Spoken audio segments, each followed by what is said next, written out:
Insight news 14ಗೆ ಸ್ವಾಗತ. ಮಹಾರಾಷ್ಟ್ರ ರಾಜಕಾರಣದಲ್ಲಿ ವಿಮಾನ ದುರಂತ. ಉಪಮುಖ್ಯಮಂತ್ರಿ ಅಜಿತ್ ಪವಾರ್ ದುರ್ಮರಣ. ನಮಸ್ಕಾರ. ಈ ಕ್ಷಣದ ಅತ್ಯಂತ ಆಘಾತಕಾರಿ ಸುದ್ದಿಯೊಂದಿಗೆ ನಾನು ನಿಮ್ಮ ಜೊತೆಗಿದ್ದೇನೆ. ಮಹಾರಾಷ್ಟ್ರ ರಾಜಕಾರಣದ ಚಾಣಕ್ಯ ಎಂದೇ ಗುರುತಿಸಿಕೊಂಡಿದ್ದ ಉಪಮುಖ್ಯಮಂತ್ರಿ ಅಜಿತ್ ಪವಾರ್ ಅವರು ವಿಮಾನ ಅಪಘಾತದಲ್ಲಿ ದುರ್ಮರಣಕ್ಕೀಡಾಗಿದ್ದಾರೆ. ಪುಣೆಯ ಬಾರಾಮತಿ ವಿಮಾನ ನಿಲ್ದಾಣದ ಬಳಿ ನಡೆದ ಈ ಭೀಕರ ಅವಘಡ ಇಡೀ ದೇಶವನ್ನೇ ಬೆಚ್ಚಿಬೀಳಿಸಿದೆ.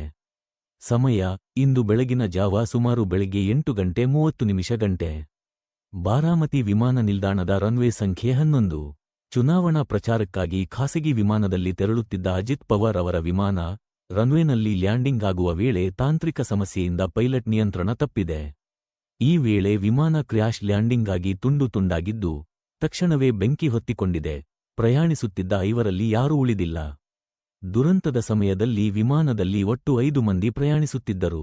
ಅಜಿತ್ ಪವಾರ್ ಅವರೊಂದಿಗೆ ಅವರ ಭದ್ರತಾ ಅಧಿಕಾರಿ, ವೈಯಕ್ತಿಕ ಸಹಾಯಕ, ಪೈಲಟ್ ಮತ್ತು ಕೋ ಪೈಲಟ್ ಇದ್ದರು ಎನ್ನಲಾಗಿದ್ದು 5 ಜನ ಸ್ಥಳದಲ್ಲೇ ಸಾವನ್ನಪ್ಪಿದ್ದಾರೆ ಎಂಬ ಪ್ರಾಥಮಿಕ ಮಾಹಿತಿ ಲಭ್ಯವಾಗಿದೆ. ಬಾರಾಮತಿಯಲ್ಲಿ ಚುನಾವಣಾ ಪ್ರಚಾರದ ಭಾಷಣ ಮಾಡಬೇಕಿದ್ದ ನಾಯಕ ಇಂದು ಅದೇ ಮಣ್ಣಿನಲ್ಲಿ ಮೌನವಾಗಿದ್ದಾರೆ. ಇಡೀ ಮಹಾರಾಷ್ಟ್ರ ಸ್ತಬ್ಧವಾಗಿದ್ದು ಘಟನಾ ಸ್ಥಳದಲ್ಲಿ ರಕ್ಷಣಾ ತಂಡಗಳು ಕಾರ್ಯಾಚರಣೆ ನಡೆಸುತ್ತಿವೆ.